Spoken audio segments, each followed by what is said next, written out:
Hey y'all, welcome to Parent Empowerment with Mandy Drogin. I'm Mandy. I'm just a mom sitting down with real Texas parents talking about real conversations of what's going on in our schools. And today I'm so excited. It's a historic day. First off, we just heard Speaker Burrows announce that HB 3 has been filed. That is the Universal Education Savings Accounts program to empower every single parent across the great state of Texas with education freedom. And I am joined by my friend and state representative, Nate Schatzline from House District 93. Nate is a father of 3, and he is a fighter in the Texas House for your freedoms. Nate, thanks for joining us. I'm honored to be on. How refreshing to be on with people that actually want education freedom for the state of Texas. I love it. I know. I'm giddy just sitting here looking at it's a big here. Day. Big day. It's a big day. So let's talk about why you're here. Why, as a father of 3, you have been in the trenches alongside the parents, the Parent Empowerment Coalition for years, fighting for their freedoms to have the same opportunities as your children do. Oh, well, I'll tell you, I mean, the reality is I've been a pastor for the last 11 years. Me and my wife, my college sweetheart, best friend in the entire world. My dad always told me growing up, doesn't matter how ugly you are, you find Jesus Christ and he'll give you a beautiful wife. So found Jesus real quick. But it was so funny, like once we got married and we began to have kids, our firstborn was born, and we're just skeptical. We're skeptical people because we worked for 11 years in the public education system where we were in there doing mentorship programs, and we saw not just woke indoctrination, but truly a lack of quality in some of our ISDs. And Texas has some fantastic public schools, but we also have to point to the fact that we also have some really struggling ISDs that focus more on things that don't matter and shouldn't be in there, like political indoctrination, than they do actually getting scores for math, for reading, for writing, arithmetic, all those things up.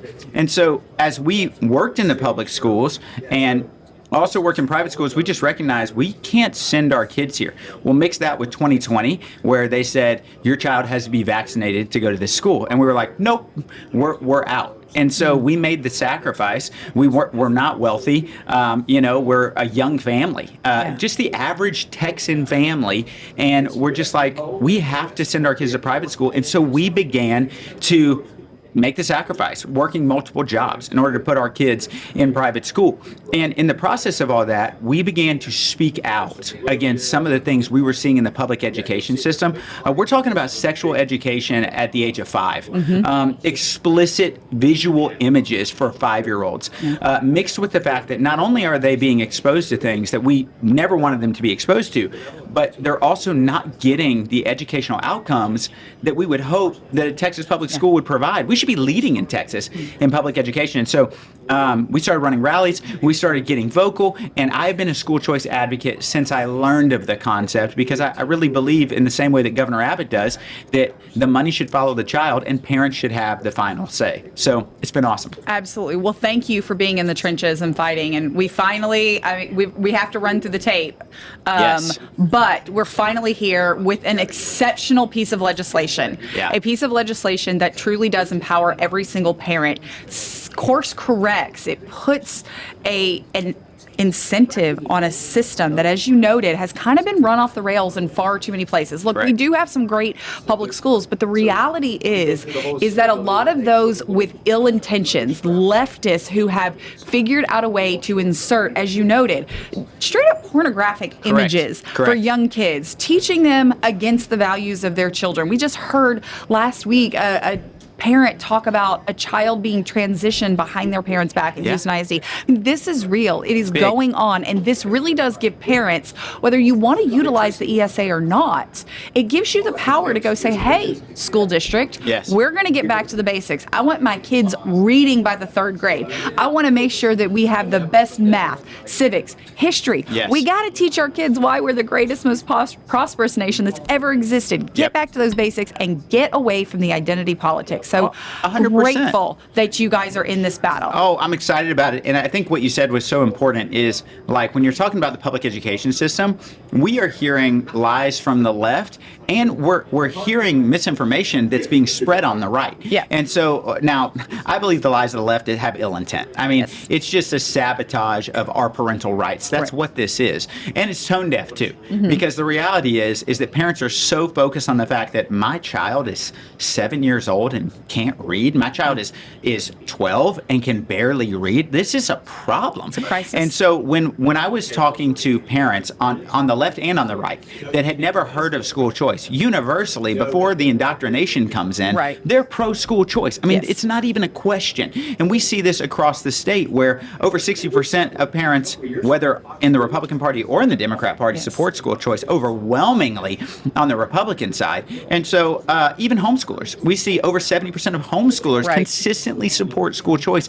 And so it's a no-brainer. HB3 being filed is so exciting to me, because I felt like last session we had a school choice bill that was an okay start, but it wasn't what we needed. Yeah. It wasn't the way we're going in. HB3, I can confidently say, now that it's been filed, is the largest introduction to school choice in the United States history. I mean, Yes. which is so exciting that this universally applied bill is going to give so much freedom for families that are trapped. They're trapped in failed ISDs. That's right. It is exciting. You know, we were in the fight together back in Yeah. 2023 Yep. when we didn't get it across the finish line. And I remember someone asked me, why do you think it didn't happen? And I said, you know, God answers questions, prayers, requests in Yeah. 3 ways. He says yes, and you get what you want. He says no, and you don't. Or he says I have something better planned. Yeah. This HB3 is the better than what we ever could have imagined. kidding. It is just incredible. But let's go back to what you were just talking about. So we have the misinformation from traditionally the left, right? Or Yep. the associations, the TASBs, the TASAs, the Which AFTs. TASB needs to be defunded Absolutely. altogether. We're absolutely going to go after that, is right, my friend. Yeah. But let's go to the legitimate concerns, the fears that Texas private school leaders, Yep. Texas homeschool parents have. They have a healthy distrust of government, love like it. you and I do. Yes. Right, we support that. And they have legitimate concerns, and there's been some either confusion or misinformation spread. So let's go to homeschooling first. Yeah.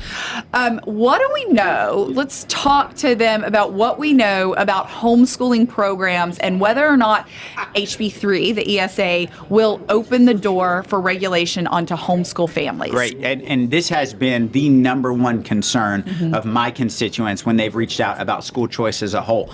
And it's coming from a leftist propagandist campaign that's trying to spread lies into school choice. But I think it's important because you're right. I think a healthy mistrust or lack of trust of government is good. Yeah. I think it was Ronald Reagan that talked about how, the most dangerous words is the government is here and ready to help. That's scary. Go away. Yeah. And I think it's important to classify that school choice is not some government handout. In fact, school choice is returning what belongs to the taxpayer so that they can make the choice. It's actually the opposite of a government handout. It's saying we trust you more than you trust us, so we're going to put it back in your hands. And so, in talking about the concern for the overreach of government in our private schools and our homeschools, I think there's two questions here. With our private schools, and we'll address that one second. With our homeschools, we're talking about them being concerned that, well, Nate, are you going to control what type of curriculum I'm going to put forward? Nate, are you going to control what I can teach my child? Is government going to be looking into what our homeschool looks like if I receive these funds? Am I going to be subject to the STAR test? Little things like that, where we can definitively, no questions asked, say absolutely not. Right. And this is important to note because as homeschool families are calling me, and it's every day, because rightfully so, the thing that homeschool families have fought the hardest for hasn't been funding, it's been freedom. Yes. They want to maintain the ability to educate their child the way that they feel is best. And we believe that that's a God-given right. Yeah. And so at the end of the day, we want homeschoolers to know, and we're going to talk about those provisions, that there are really three categories of education now. And I've been telling this to all my homeschool families that just because you're a homeschool family and ESAs can be applied to educating at home doesn't mean you must take an ESA. And so I believe that there will be a little bit of a learning curve with our more skeptical homeschool parents where they might say, hey, I don't know if I want to take an ESA up front because I want to see how this plays out. We encourage that. Right. Like, that's totally fine. But what we want is a mom, a single mom, or even a hardworking family, the way that me and my wife were struggling to put our kids in private school, to simply say, wait a second, I can take some of the tax dollars that I'm putting forward that's funding the public ISD system that I don't trust, right, and I can bring those kids home and educate them. We need to give them the opportunity. And so the first thing I would say is there are three categories. There's traditional public school families, there's traditional private and homeschool families, and then there's ESA recipients. And so the ESA recipients being introduced into the state of Texas is a sign that we're moving in the direction of giving parents the final say, but it does not touch any rights that traditional homeschool and private school families have. And I think that distinction is really important, because what we're not saying is, hey, you can't homeschool on your own by yourself anymore. We're saying, hey, here's a return if you'd like it. And if you wouldn't like it, that's okay too. You can continue to do what you're saying. And so I would say that's the key up top. The second thing I would say about homeschool families, which I think is incredibly vital to say, is that when we're talking about any type of government strength, that's what you hear, government strengths. Right. It's not the comptroller's office within these bills that say, because this is the misconception, well, if I take this money, they're going to control my curriculum, they're going to control what I can teach my child, they're going to check in on me. It's actually not. The only accountability that these funds will have is, I want to make sure you're using this money to educate your child. It's not what is the content you're using, it's I want to make sure you are using content to educate your child. And so the overlook is more to say, hey, we want to make sure that you're not taking this money and going and putting it into your business. We want to make sure you're not taking this money and using it in the wrong way. And so it really has nothing to do with curriculum. In fact, the families are protected from this. Now, talking about private schools, I think it's also important to say that in the same way traditional private and homeschool families have a choice whether they even want to participate in the ESA program, private schools will have the choice if they want to participate in the ESA program. Now, I can't imagine why a private school wouldn't want to participate in the ESA program, but it's not our job to determine the motives of a private school. It's our job to protect the freedom of the private school. And so that's what this bill does. It quite literally says you do not have to participate. Now, I am hoping that my child's school does participate in this, but that's their choice. I don't get to weigh in on that. And so if they do participate, here's the beautiful thing. And when I've talked with Governor Abbott, he just affirmed all of this. And by the way, I think he deserves some props. There's been no greater champion for school choice than our governor. Nowhere. Not in Texas, not around the country. I mean, we've got governors and other leaders from around the country going, how did he do this? What did he do? I mean, an absolute warrior over the past 2 years to say, I am giving freedom back to parents. He hasn't stopped. It's amazing. In fact, I commend him all the time for this, but for a governor, a sitting governor, to go into districts where members betrayed their own people and said, I don't want school choice, to rally against them and flip. I don't remember how many, but a ton of these these state rep seats was just heroic, in my opinion. And it's unheard of. And so, because he gets backlash from that. The only positive side is that kids get educational freedom. So with these private schools, one of the things that's important to note is that the qualification to participate is that you are an accredited private school. That's pretty common. I'll be honest, in my district, I don't know of a private school that's not already accredited. So there's no additional requirements or regulations to participate in the ESA program. Now, it does mention norm reference testing. I don't know of a private school that doesn't do a norm reference testing. And I think when parents hear norm reference, they might think, oh, that's the STAR test. It's not. Now, they have the option, if you're a private school, to participate in the STAR test. Some do. I actually know of some that do it, and they do it as a marketing strategy because their kids do incredible on it, apparently. But yeah, there's no one that's forcing the private schools to take the state exam. I think that's the point, right? It's freedom. It's freedom. Whatever you want to say. And then as a parent, if you say, well, I don't want to send my kids to a private school that does STAR, well, you have that choice. And so the idea is, I know my children's private school, and all three of them go to it, and they love their school. And my children's private school does a norm reference test that helps us understand where that parent is. And I think this aligns with the mission of school choice, which I think is important because everyone's like, oh, testing bad.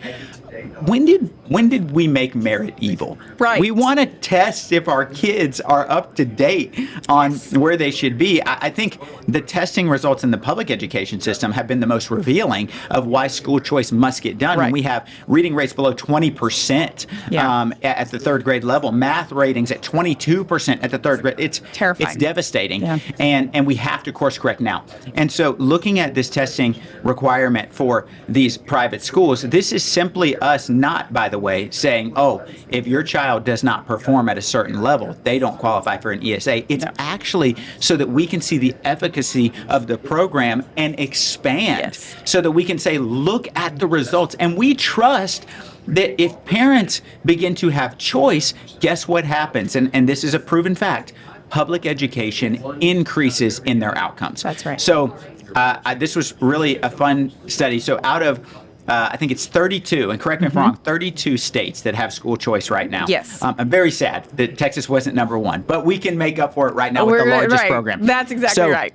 Out of 32 states, and I think it was 72 programs within the 32 states, out of all of those, we have seen, get this, an increase in educational outcomes in the public education system after school choice was passed. Additionally, and this is for our homeschool families, and it's vital that they hear this, out of every single state, all 32 and all 72 programs, over the last 50 years, by the way, this isn't a 10-year study, 20-year study, because some of them will say, well, Nate, there hasn't been enough time. 50 years. Yep. Out of 50 years, 72 programs, 32 states, there has not been one additional regulation placed on a traditional homeschool family after school choice is passed in the last 50 years. That's right. So the idea that this is, and I've heard this, so we should just call it out, the idea that this is some camel's nose under the tent for government regulation is just simply not true, and it's also factually untrue as it relates to the data for every other state. Yeah, that's exactly correct. And I always try and remind parents who have, again, the understandable concern, but I'm like, anytime the legislature is in session, your liberties are at risk. No, that's a great point. Your liberties are at risk because lawmakers go to make laws. Yes. And so it really is incumbent vigilance.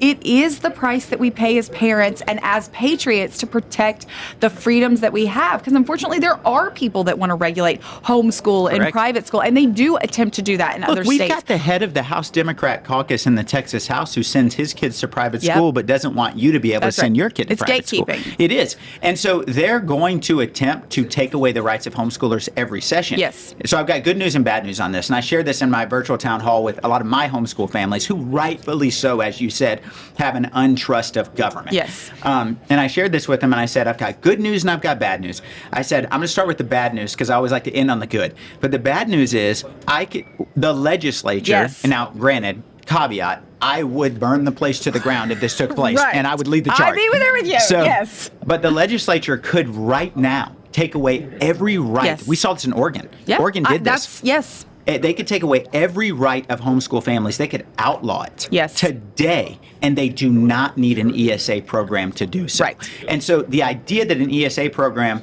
is a segue into losing rights is mute because it's not needed. Right. So that's the bad news. The good news is that, like I said, in every state that's never happened.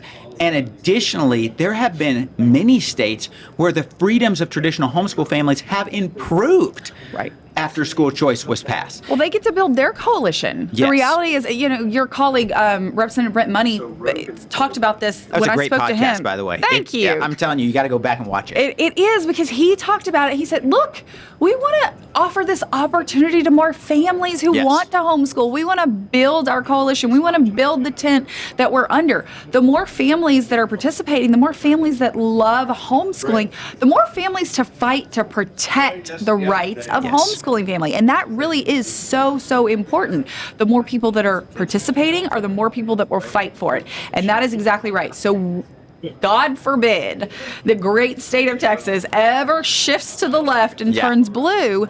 You want to have hundreds of thousands, if not millions of people up there at the legislature with pitchforks saying this is not happening. Correct.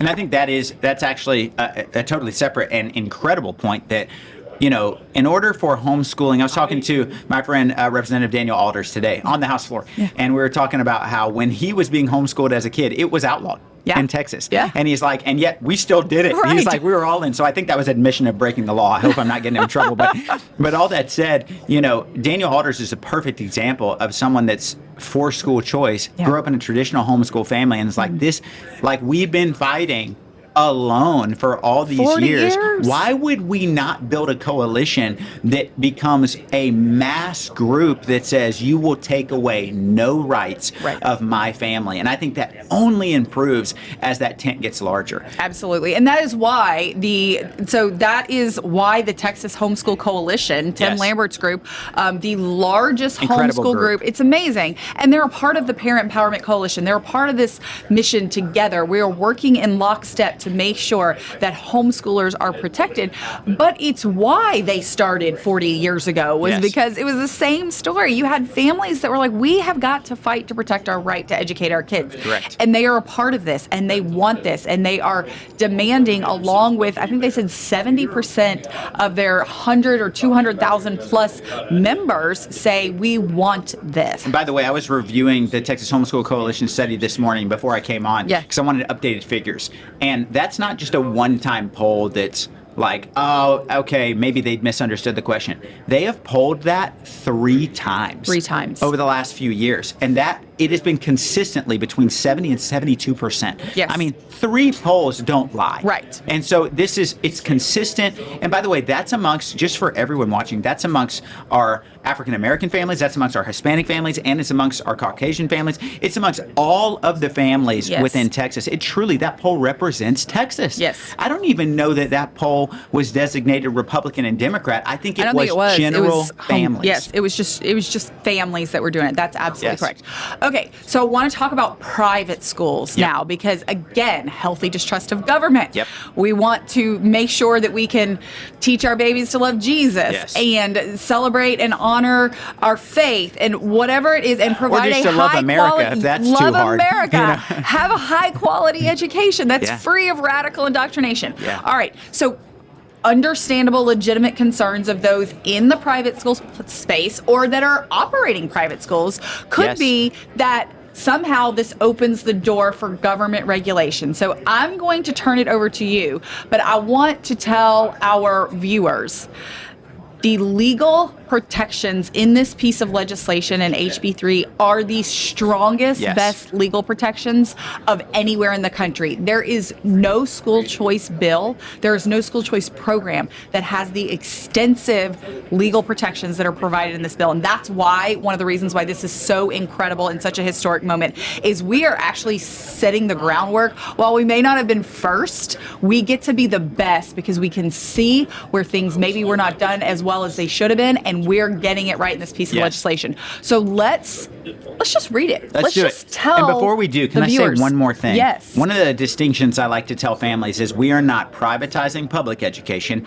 and we are not making public private education. That's right. And so they're going to maintain a single entity with the same rights that they had before. I was talking with Governor Abbott, and we need to get into reading this, but I was talking to Governor Abbott, and it just was amazing what he said.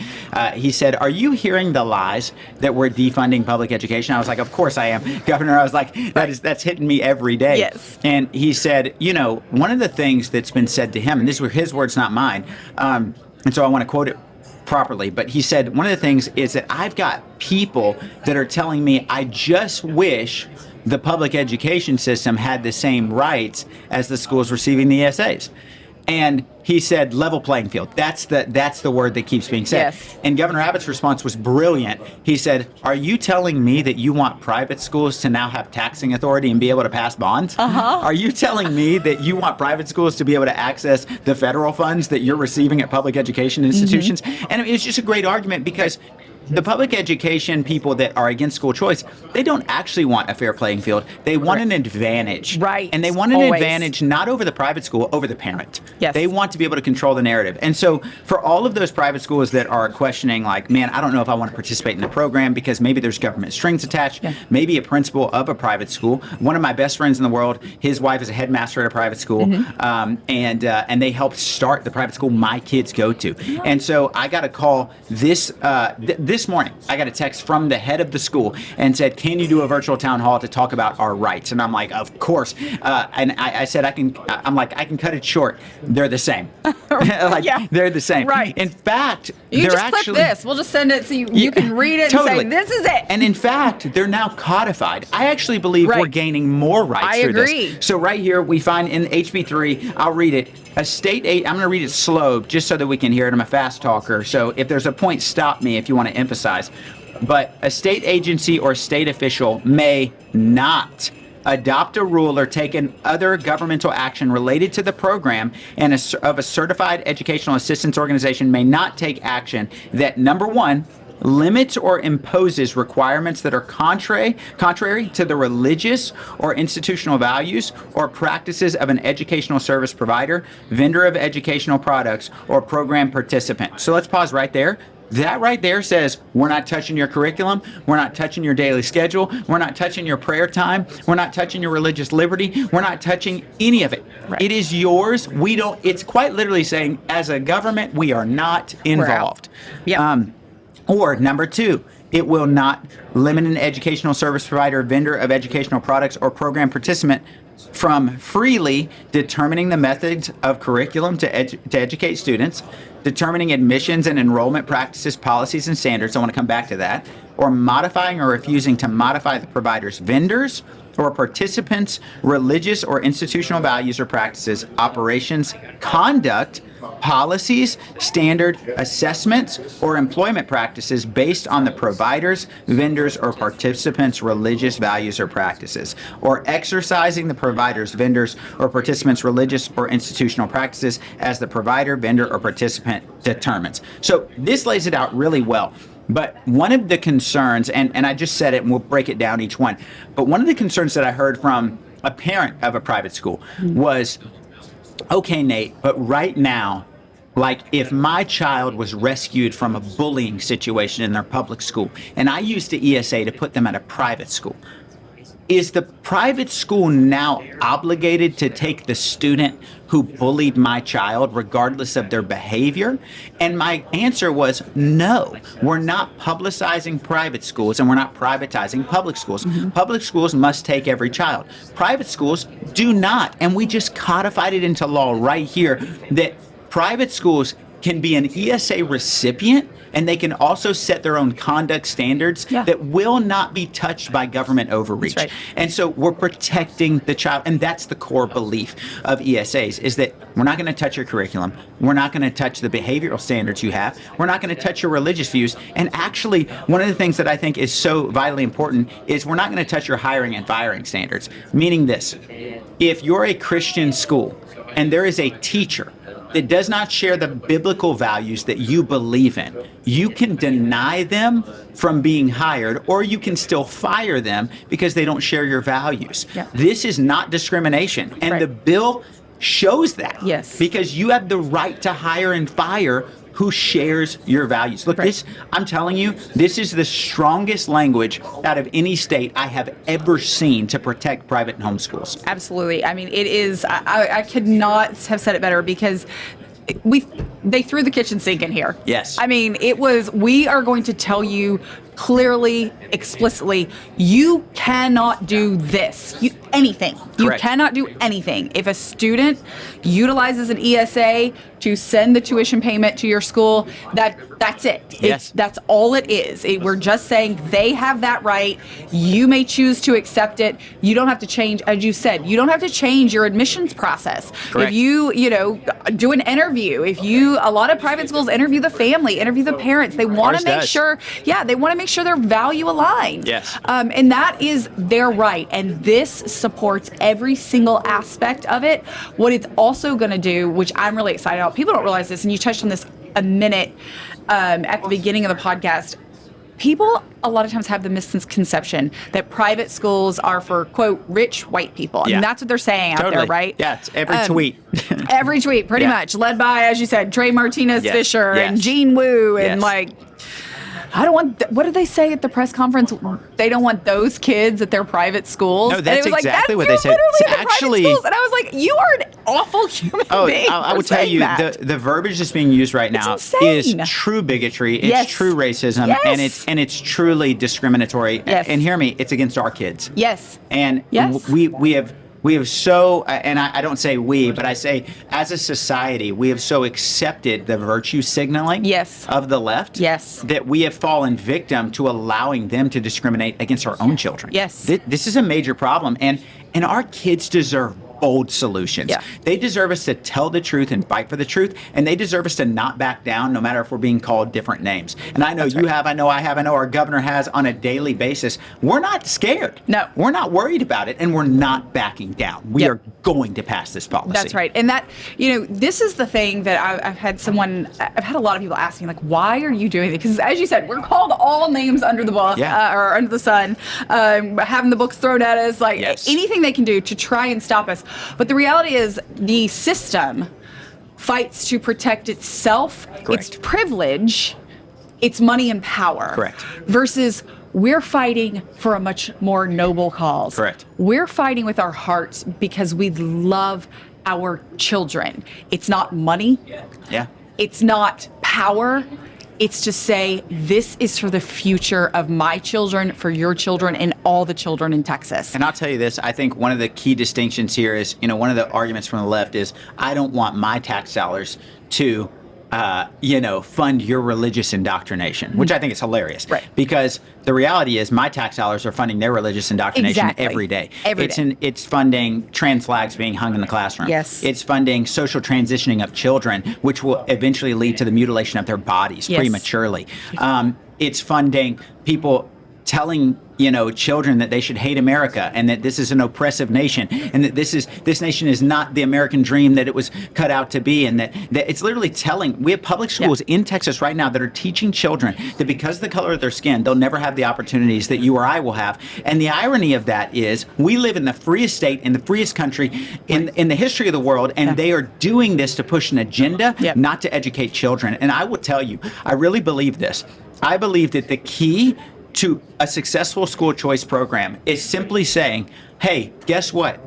If you want to teach that classroom trans indoctrination, I'm not even attacking you right now. I'm telling a mom she doesn't have to take it anymore. That's right. You can. That is 100% it. If this is what you and those in your school have decided to do, then I'm fighting you on that. Yep.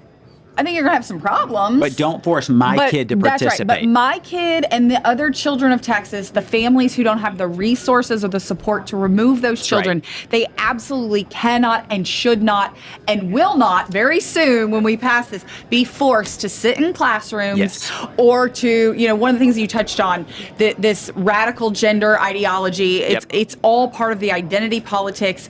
One of the things that just makes me sick to my stomach, particularly because we're in February, Black History Month. I've seen some things posted, and actually had a father reach out to me where they're teaching children to distrust each other. And I talk about this divisive mentality, the oppressed versus the oppressor, the victim versus the victimizer. We have reports of them lining kids up at the baseline of basketball courts to do privilege walks. Correct. It's absolutely absurd. And, when I'm older than you, but when I was a girl, we had. You didn't have to say that on here. But I'm like, I was about to say, I bet you had this too. And I was like, maybe you didn't. But there was a poster on the wall, and it was Martin Luther King 100%. Jr. And he was saying, I have a dream that one day my 4 children will live in a country where they're judged by the content of their character and not the color of their skin.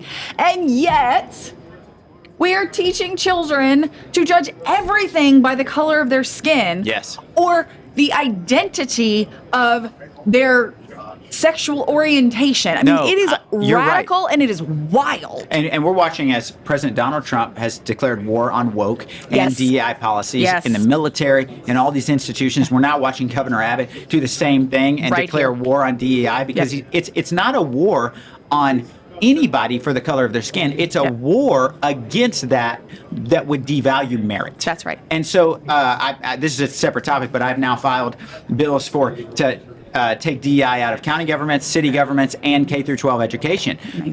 But we're watching this, and until that happens, we've got to give options. And even when it happens, there will still be bad actors that continue to do so. Yes. And parents should have the ability to simply say, hey, you know what? This doesn't align with my family's values. I hope I'm not sharing too much, but my legislative director went to a school in Fort Worth ISD. And he publicly has put this out on Twitter, where he was a part of a program that literally made them publicly, in a group setting, say the true founder of America was Barack Obama.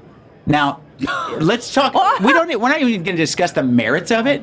The reality is, it's just factually untrue. Right. Like You're just wrong. Whether you want to say the words or not, this is a picture of putting political indoctrination over genuine education. That's right. And so, let me be clear. If my child came home from school, from a private or public school, and said, hey, I heard that Barack Obama founded America, I would say, let me talk to your teacher about this, because this is insane. Right. And there is no limit to how far the left will go if we don't put the limit. That's right. And that's what this is. Well, thank you for fighting back. I'm so excited to be here. You're about to engage on just what I think is just the most exciting experience ever, to deliver freedom to the parents of Texas.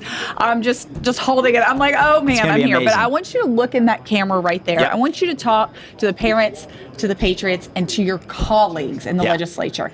Tell them why it is crucial that we all stand together. We continue to fight until this bill is signed by our great governor's pen. Fight for the children and the next generation of Texas. Tell them why. So here's the reality. I want to talk to three people. I want to talk to Democrat parents, because the reality, you might be hearing this and you've immediately turned off your brain because you're like, if that's a Republican, I don't want this. I want to be clear. I want to fight for a state where you get to teach your child your values. Not my values, but your values. This is about parental empowerment. And for every Republican family out there that's sitting here going, man, I'm a little bit wary of any type of government overreach, I'm telling you right now, and I put my reputation on this bill not only does not take away the rights of traditional homeschool and private school families, this bill actually codifies into law that you do have those rights. This is further empowerment for you, and you can always say no to the ESA program, but I hope you will not, because I'm telling you, this is the most exciting time to be a Texan, where we are actually going to pass, and we are going to pass school choice to empower every parent. And I want to talk to my colleagues. I want to talk to those on the right and the left. This is not a partisan bill. This is not a bill that you're voting on out of loyalty to the governor, who is an incredible leader on this, but that's not what this is. This isn't a loyalty vote. This is a loyalty vote to your constituents. This is you simply saying, I trust moms and dads more than any education bureaucrat, more than any person that's overseeing a school, more than any curriculum director, more than any writer, I trust you as the parent. That's what this vote is for. And so I truly believe that there's an opportunity to cross the aisle on this issue, and for Democrats to come together and say, you know what, this is not about right versus left. This is about freedom and parental rights. Let's get this thing done. Representative Schatzline, thank you for being here. Thank you for fighting for the parents and the children of Texas, and for the next generation and the future, so we continue to be the most prosperous and hopefully soon the best educated state in the union. Thank you all for joining us today on Parent Empowerment with Mandy Drogin, and now you have the power.